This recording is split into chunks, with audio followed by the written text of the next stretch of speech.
행복한 사람입니다 하면서 인사하겠습니다. 우리는 행복한 사람입니다.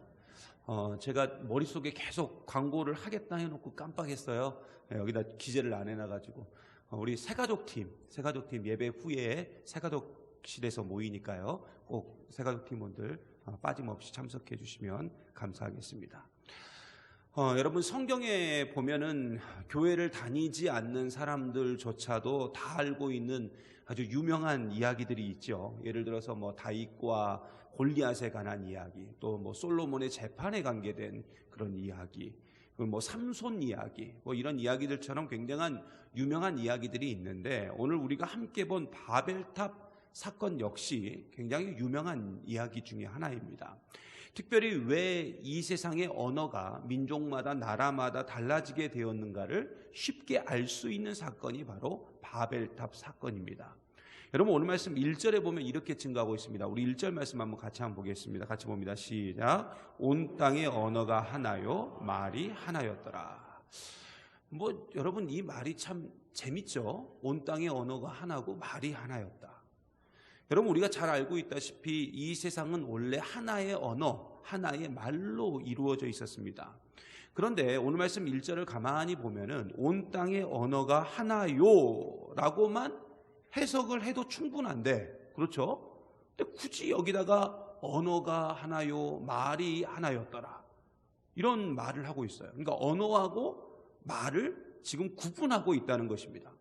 우리가 언뜻 보기에는 언어나 말이나 다 같은 의미처럼 보이지만 실상 언어와 말은 전혀 다른 의미가 있기 때문에 오늘 말씀해 보면 언어도 하나고 말도 하나다, 이렇게 말하고 있는 겁니다. 사실은 그냥 넘어갈 수 있는 구절이지만 우리가 성경 하나하나에 조금 깊이 있게 좀 보기 위해서 살펴보고자 하는데요. 여러분, 오늘 말씀에 나오는 언어는 히브리어로 볼 때 사파입니다. 사파. 근데 사파는 1차적으로 입술이라는 의미를 가지고 있습니다. 그러니까 우리 입술을 히브리어로 사파라 그러거든요. 사파. 왜 그러냐? 우리가 이 말을 할 때 뭐가 움직이는 거죠? 입술이 까딱까딱하고 움직이지 않습니까? 입술을 통해서 말이 나오기 때문에 이걸 사파라고 언어를 부릅니다. 그러니까 입술이라는 이 기능적인 측면이 없으면 우리가 말을 할 수 없기 때문에 사파, 즉 언어라는 그 말의 기능적 측면을 이야기하고 있는 말이 뭐냐면 언어라는 단어입니다. 그래서 예전 성경에 보면은 여기를 구음이라고 말했어요. 구음. 입구자를 써가지고 구음이라고 표현을 했죠. 그리고 말이라는 단어가 나옵니다. 말. 근데 말은 히브리어로 따바르 이렇게 부릅니다. 따바르. 근데 따바르는 사실 언제 가장 많이 사용되는 말이냐면은 하나님이 말씀하신다, 하나님이 말씀하시기를 할 때 그 말씀이라는 단어가 바로 따바르입니다. 그런데 우리가 잘 알고 있다시피요, 하나님이 말씀을 하시거나 하나님이 말을 하시면 그 말로 인해 가지고 행위가 발생을 해요. 행위가. 그리고 그 행위에 따른 결과물이 나옵니다. 결국 오늘 말씀에 나오는 말이란 그런 의미를 갖고 있어요. 말을 통해서 행위가 나오고 또 그 행위를 통해서 결과물이 나오는 그런 의미를 가지고 있는 거죠. 그러므로 오늘 말씀 1절에 나오는 언어와 말은 어떻게 보면 같은 표현인 것처럼 보이지만 실상 그 의미를 좀 자세히 들여다보면 언어는 그냥 기능적인 측면, 그러니까 입술에 관한 이야기만 얘기하고 있는 것이고, 또 말은 그 말을 통해서 나오는 행위, 그리고 행위에 따른 결과물에 대해서 이야기를 하고 있다는 것입니다.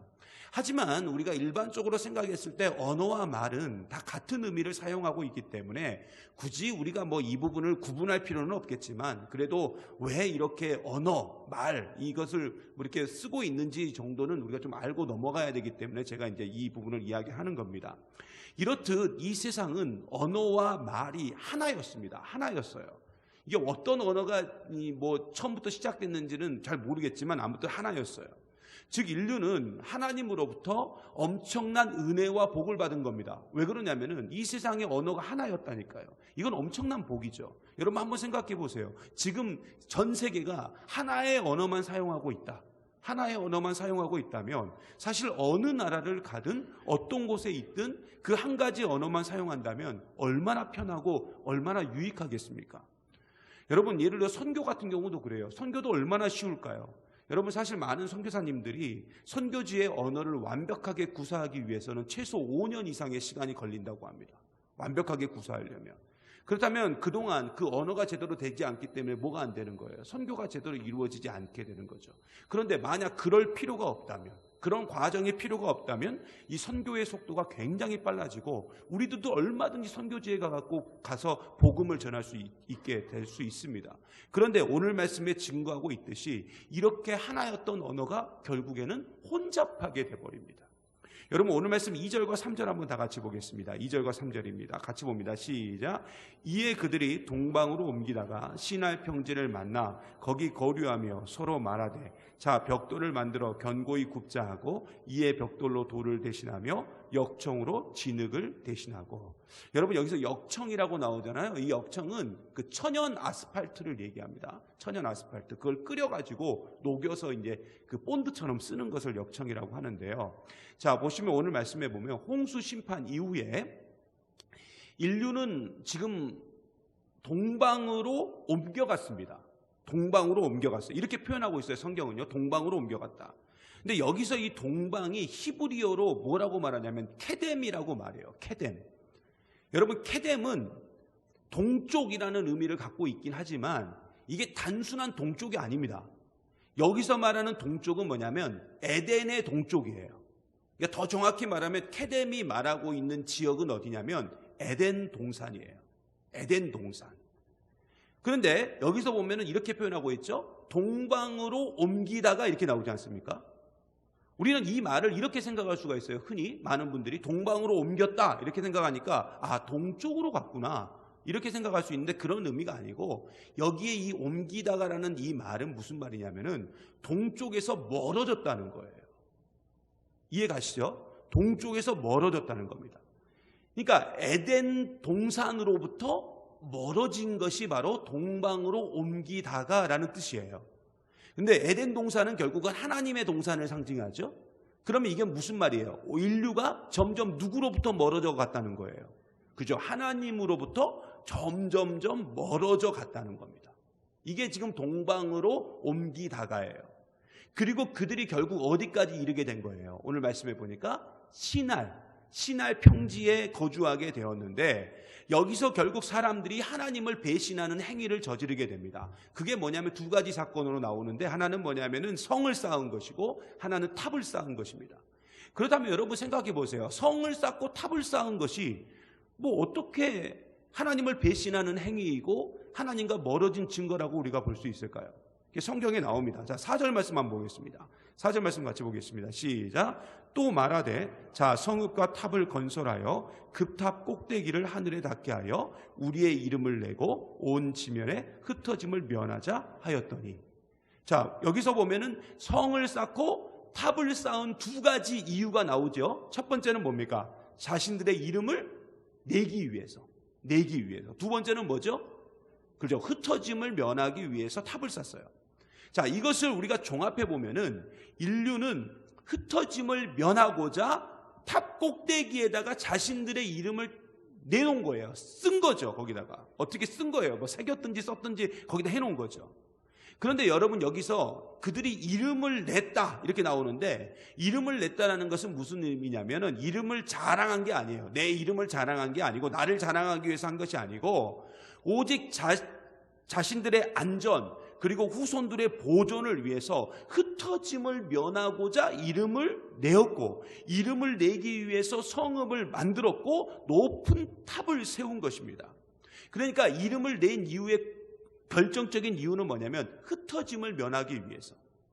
여러분 우리가 그러잖아요. 자기 집 앞에다가 문패를 이렇게 달지 않습니까? 그 문패에다가 다른 사람 이름 써요?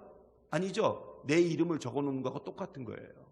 나는 여기서 나가지 않겠다는 거예요. 여기는 내가 있어야 될 곳이라는 거죠. 그래서 거기다 이름을 새겨놓은 거예요. 이름을 새겨놓고 여긴 내 거, 이건 내 거야 이렇게 해놓은 거죠. 결국 이것은 사실상 인간의 방식대로 인간을 안전하게 할 우상을 인간들이 만든 거예요. 결국 바벨탑은 단순한 탑이 아니고요, 우상이었습니다. 당시 사람들은 그 탑을 통해서 우상을 숭배한 거예요. 여러분 우상이라는 게 뭐냐? 뭐 여러 가지로 해석할 수 있겠지만 우상은 오늘 말씀 기준으로 보면 하나님의 뜻에 반대로 행하는 게 우상입니다. 그러니까 지금 내가 하나님의 뜻에 반대로 살아가고 있는 모습들이 있다면 그게 지금 우상 숭배하고 있는 겁니다. 여러분, 하나님은 분명히 인간에게 명령하신 게 있어요. 1차, 2차를 통해서 명령하신 게 있죠. 그게 뭐냐? 생육하고 번성하여 땅에 충만하라, 이렇게 말씀하셨어요.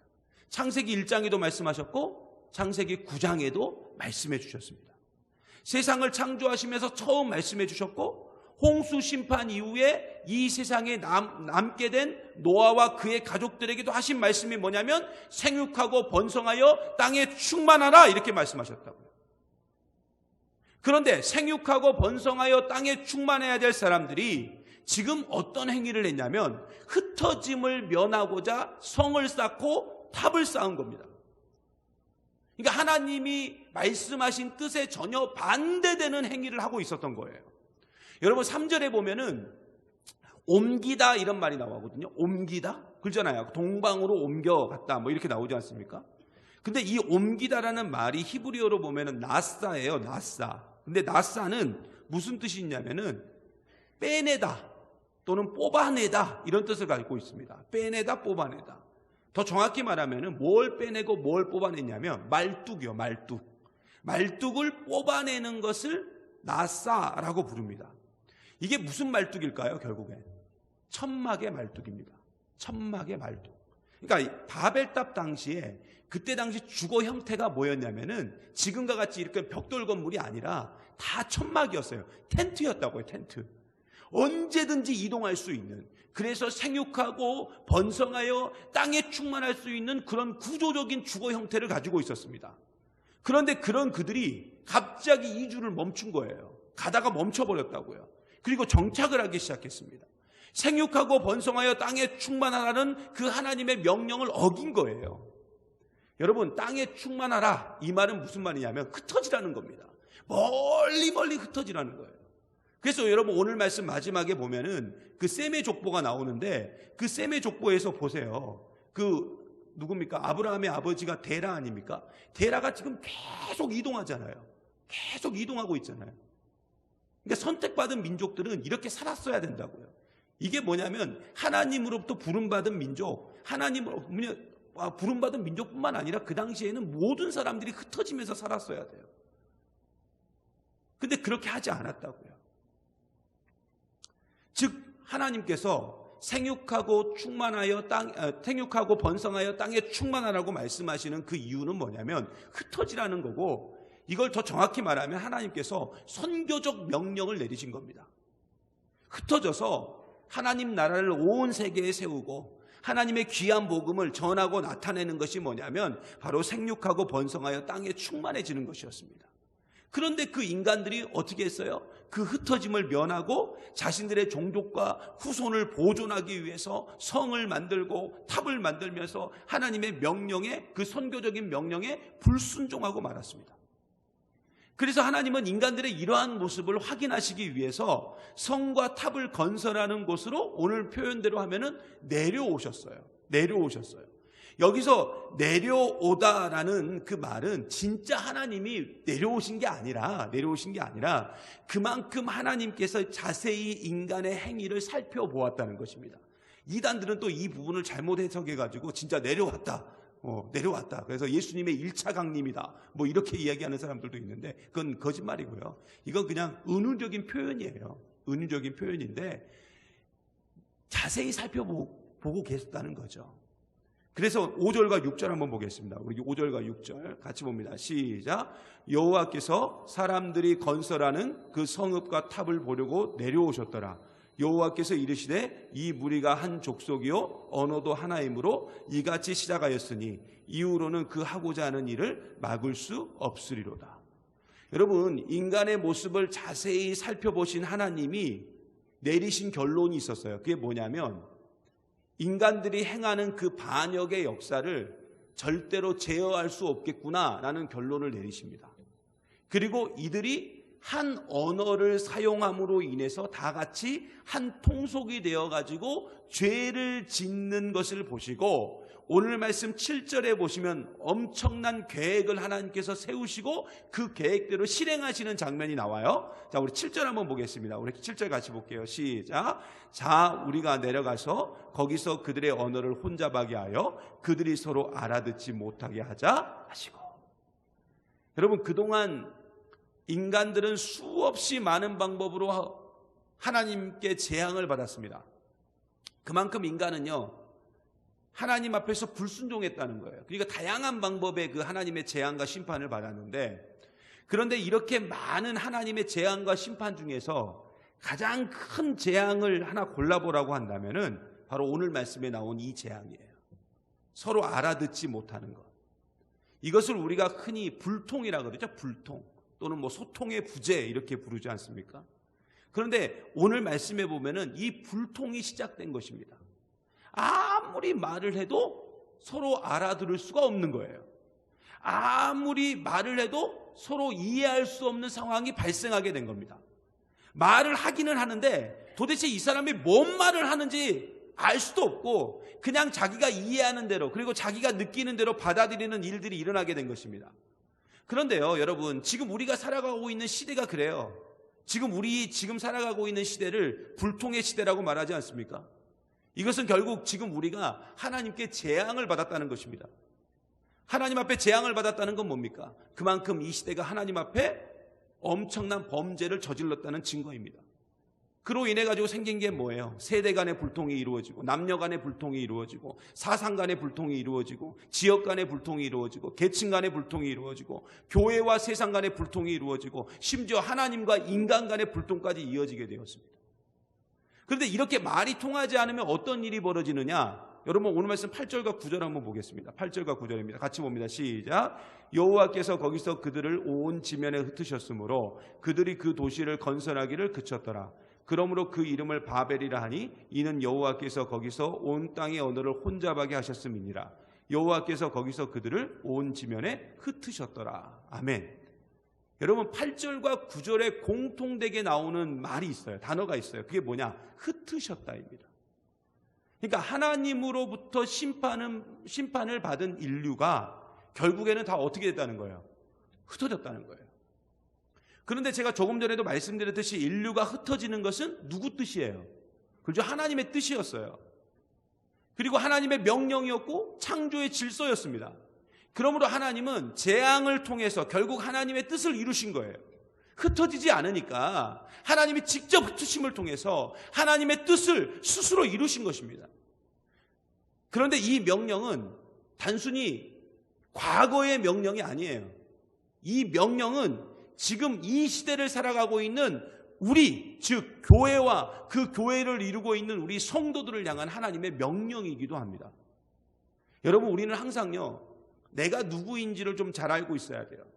자기 정체성에 대해서 분명히 좀 인식하고 있어야 된다고요. 우리는 예수님의 십자가의 구원으로 말미암아 하나님의 자녀로 부르심을 받았습니다. 하나님의 자녀는 반드시 그 삶을 통해서 해야 될 구체적인 행위가 있는데, 그 행위가 뭐냐면은 예수 그리스도의 복음을 전하는 거예요. 그게 그리스도인으로서 마땅히 행해야 될 삶의 모습이라고요. 그래서 예수님께서 승천하시기 전에 마지막에 하신 말씀이 뭐냐면 땅끝까지 이르러 뭐가 되라 그랬어요? 내 증인이 되리라, 이렇게 말씀하셨다고요. 땅끝이라는 게 뭡니까? 결국 흩어짐이에요. 땅끝은 흩어짐을 통해서만 도달할 수 있는 곳이라고요. 그래서 이것이 뭐냐면 결국 우리의 사명이고 우리가 이루고 있는 교회의 사명이라는 것입니다. 그래서 여러분, 사도행전 2장에 보면은 그 교회가 시작되는 사건이 나옵니다. 교회가 시작되는 사건이 나오는데 사도행전 2장 4절에서부터 6절까지를 보면 이렇게 증거하고 있어요. 우리 사도행전 2장 4절에서 6절까지 한번 다 같이 보겠습니다. 시작. 그들이 다 성령의 충만함을 받고 성령이 말하게 하심을 따라 다른 언어들로 말하기를 시작하니라. 그때에 경건한 유대인들이 천하 각국으로부터 와서 예루살렘에 머물러 있더니 이 소리가 나매 큰 무리가 모여 각각 자기의 방언으로 제자들이 말하는 것을 듣고 소동하여. 굉장히 재밌는 사건이 발생했어요. 재밌는 사건이. 성령의 충만함을 받은 제자들이 이 말씀대로 하면 성령이 말하게 하심을 따라, 이게 무슨 말이에요? 자기 의지로 말한 게 아닙니다. 자기 힘으로 말한 게 아니에요. 그리고 자기 지혜로 말한 게 아닙니다. 성령이 말하게 하심을 따라 다른 언어들로 말하기를 시작을 합니다. 그리고 그때 천하 각국에서 모인 유대인들이 자기들의 언어로 제자들이 말하는 것을 듣고 깜짝 놀라는 장면이 나와요. 깜짝 놀라는 장면이. 결국 하나님이요, 교회를 통해서, 지금 이건 교회가 시작된 사건을 얘기를 하는데, 교회를 통해서 하나님께서 이제는 불통의 역사를 마치시겠다는 거예요. 그 언어의 혼잡함으로 인해 가지고 인류에게 닥친 그 재앙, 그것을 이제는 마치겠다는 거죠. 그 불통의 역사를 마치고 이제는 소통의 역사를 다시 내가 시작하겠다. 뭘 통해서요? 뭘 통해서요? 그렇죠. 교회를 통해서. 그래서 그 소통의 역사를 통해서 땅끝까지 이르러 내 증인이 되리라는 선교적 사명을 교회를 통해서 지금 하나님이 다시 시작하겠다라고 말씀하시는 부분이 사도행전 2장 4절에서부터 6절까지에 있는 내용입니다.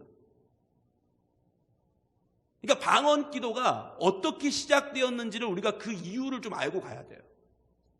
그러므로 교회를 이루고 있는 우리는 하나님께서 창조 때부터 명령하셨던 그 흩어지는 사명, 즉 선교적 사명을 잘 감당해야 될 이유가 다 이 안에 담겨져 있는 것입니다. 그래서 우리는 먼저 뭘 받아야 됩니까? 그러니까 그죠, 성령의 충만함을 받아야 돼요. 이거 없이는 불가능해요. 여러분, 전도와 선교는요, 왜 어렵냐? 이유는 하나예요. 내가 성령에 충만하지 않으니까 어려운 거예요. 내가 성령에 충만하지 않으니까 힘든 거라고요. 내 힘으로 하려고 그러니까 안 되는 겁니다. 오늘 말씀에도 분명히 사도행전 2장에도 나오잖아요. 성령이 말하게 하심을 따라 전도한 거예요. 근데 이 전도가 내가 전도해야지 하고 된 게 아니고 그냥 성령에 충만하니까 자연스럽게 복음이 증거된 거예요. 근데 그 증거될 때 어떻게 증거됐어요? 자기의 말로 했어요? 자기 나라의 말로 했습니까? 아니에요. 세계 각국의 언어로 막 말하기 시작한 거예요. 이런 놀라운 일이 이루어지게 된 거라고요. 그러니까 전도는 내 힘으로 하고 내 능력으로 하면 절대로 안 돼요. 그러니까 다 못하는 거예요. 못하겠다고 말하는 거죠. 여러분, 성령의 충만함이 그래서 우리 가운데 있어야 될 줄 믿습니다. 전도와 선교는 절대로 성령의 충만함 없이는 불가능해요. 특별히 믿지 않는 자들에게 뭔가를 우리가 좀 보여줘야 되는데 그 보여준다는 게 권능이거든요. 근데 그 권능의 역사는 오직 성령의 충만함을 통해서만 나온다고요. 그래서 예수님께서 사도행전 1장 8절에 분명히 하신 말씀이 뭐예요? 오직 성령이 너희에게 임하시면 너희가 뭘 받는다고요? 권능을 받고, 이렇게 나오는 거예요. 그러니까 권능은 그냥 이루어지는 게 아니에요. 능력은 그냥 이루어지는 게 아니에요. 오직 성령을 충만함을 통해서만 나올 수 있다고요. 그러므로 우리는 먼저 성령의 충만함을 받고 땅끝까지 이르러 증인된 삶을 살아야 될 줄 믿습니다. 예수님을 알지 못하고 예수님을 완강하게 거부하는 사람들에게 복음을 전해야 될 사명이 우리 가운데 있다고요. 이게 마땅히 우리가 해야 될 일이에요. 이건 절대로 미뤄서도 안 되고요, 연기되어서도 안 되는 일입니다. 너무나 급한 일이고요, 우리가 지금 신속하게 해야 될 일이에요. 부지런히 흩어져서 복음 전하고 많은 영혼들을 교회로 인도하는 사명이 지금 우리 가운데 있는데 그건 결국 성령의 충만함을 통해서 우리 가운데 이루어지는 줄 믿습니다. 저도 마찬가지지만 여러분도 또 마찬가지겠지만은 저에게는 특별히 소원이 있습니다. 무슨 소원이 있느냐? 당연한 소원이죠. 우리 교회 부흥하는 것. 우리 교회 부흥하는 건 제 소원입니다. 여러분은 소원이 아니니까 아멘이 한 분밖에 안 나오죠? 네. 여러분 다른 소원이잖아요. 다, 그렇죠? 여러분도 교회 부흥이 소원이시죠? 네, 그렇죠. 네. 갑자기 소원이 되셨습니까? 아무튼 저는 소원이 있어요. 소원이 뭐냐? 교회 부흥하는 게 제 소원이에요. 그래서 저는 좀 구체적으로 기도하는 기도 제목이 있어요. 그게 뭐냐면은, 하나님, 새가족들이 매주마다 넘쳐나게 등록하게 하여 주시옵소서. 근데 그렇게 기도하기가 거기에 또 플러스 1이 더 있어요. 하나님, 주보에 더 이상 새가족 이름을 다 적을 수가 없어서 새가족 이름만 적는 주보가 하나 더 만들어지게 하여 주시옵소서라고 저는 그렇게 기도합니다. 매일 그렇게 기도해요. 그리고 거기에 더하기 하나 어떻게 기도한 줄 아세요? 하나님, 제가 새가족 등록 신방하다가 쓰러져서 응급실에 실려가는 그런 일이 있게 하여 주시옵소서. 하도 많아서 이게 제 기도 제목이에요. 호피 나게 해달라고. 등록 신방 돌아다니다가 호피 나게 해달라고. 그게 제 소원입니다. 여러분, 다시 한번 말씀드리지만 우리가 해야 될 가장 중요한 일은 뭐냐? 전도하는 것, 선교하는 것입니다. 이건 거의 꺼진 불도 다시 보자와 똑같은 급이에요, 이것은. 그리고 이 모든 일은 성령의 충만함이 임하면 자연스럽게 이루어집니다. 여러분, 성령의 충만함은 막힌 모든 것을 뚫어버립니다. 성령의 충만함이 임하니까 결국 소통이 일어났잖아요, 소통이. 그래서 사도행전 2장에 보면은 성령의 충만은 소통으로 이루어졌고, 소통은 결국 교회의 부흥으로 연결되었습니다. 그리고 교회의 부흥은 흩어짐을 통해서 더 많은 곳에 복음을 전하고 교회가 세워지게 되었습니다. 결국 성령의 충만함은 모든 것을 통하게 만들고 그 소통이 이루어져서 복음이 전해질 수 있게 만들어주는 줄 믿습니다. 심지어 언어가 통하지 않아도요, 복음은 전해질 수가 있어요. 우리 그 최재한 간사님 계시잖아요. 우리 최재한 간사님. 그 최재한 간사님하고 저하고 캄보디아 선교지를 한 몇 번 같이 갔거든요. 같이 가면 항상 제 방 룸메이트였기도 했고요. 근데 갈 때마다 제가 이분을 보고 깜짝 놀라는 것은 이분이 특별한 능력이 있어요. 하나님으로부터 받은 능력. 그게 뭐냐면 간사님이 가가지고 한국말로 전도를 하거든요. 근데 다 알아먹어요. 신기한 건. 나 그거 볼 때마다 전 처음에 간사님이 캄보디아 말을 잘하는 줄 알았어요. 왜냐면 사람들이 너무 이게 멀리서 보니까 막 사람들이 뭐 이렇게 대화를 하고 있어서 그래서 너무 잘 알아들어가지고 간사님이 캄보디아 말을 굉장히 잘하는구나 이렇게 생각했는데 그냥 한국말로 하는데 사람들이 너무나도 잘 알아듣고 심지어 이해도 하고 뭐 수많은 아이들이 막 간사님 뒤에 졸졸졸 따라다니는 모습을 보면서 야, 진짜 성령이 임하시면 말도 통하는구나. 사도행전 2장의 역사가 이런 거구나. 제가 그걸 되게 간접적으로 제가 체험한 적이 있는데, 여러분, 결국은 성령의 충만이 우리 가운데 필요하다는 거예요. 우리 모두 이제 성령의 충만함을 좀 받으셔서 예수님을 모르는 사람들에게 좀 복음도 전하시고요, 주님 곁으로 인도하는 우리가 되기를 간절히 소망합니다. 이제 올해 한 6개월 남았죠. 6개월 남았습니다. 이 6개월 동안 여러분의 기도 제목이 이렇게 됐으면 좋겠어요. 올해 내가 한 영혼이라도 구원해야겠다. 한 영혼이라도. 아니면 잃은 양이라도, 물론 잃은 양 찾기가 더 힘들지만 한 영혼이라도 내가 구원해야겠다는 마음을 가지고 좀 복음을 전하시고 또 교회로 좀 인도해서 우리 교회가 좀 부흥하고. 왜 부흥해야 되는 줄 아세요? 힘을 얻어야 되니까요. 우리가 100명을 갖고 할 수 있는 일과 200명이 할 수 있는 일과 1000명이 할 수 있는 일은 차원이 달라요. 그죠? 우리의 기도 제목대로, 우리의 비전과 우리의 목표대로 되기 위해서는 지금의 힘 갖고는 조금 부족해요. 그래서 교회가 부흥해서 좀 이 지역을 더 제대로 잘 섬길 수 있고 더 많은 곳에다가 예수 그리스도의 복음을 전하고 또 교회를 세우는 그러한 일들이 넘쳐날 수 있도록, 순천을 넘어서서 열방을 품는 우리 교회가 될 수 있도록 여러분, 올 한 해 내가 지나가기 전에 한 명이라도 전도하는 내 삶이 돼야겠다. 하나님 그런 기회를 내게 주시고 성령의 충만함을 내게 주시옵소서라고 함께 기도함으로 교회의 부흥을 이끌어가는, 그리고 이 세상을 변화시켜 나가는, 땅끝까지 이르러 증인되어 가는 저와 여러분 되시기를 간절히 소망합니다.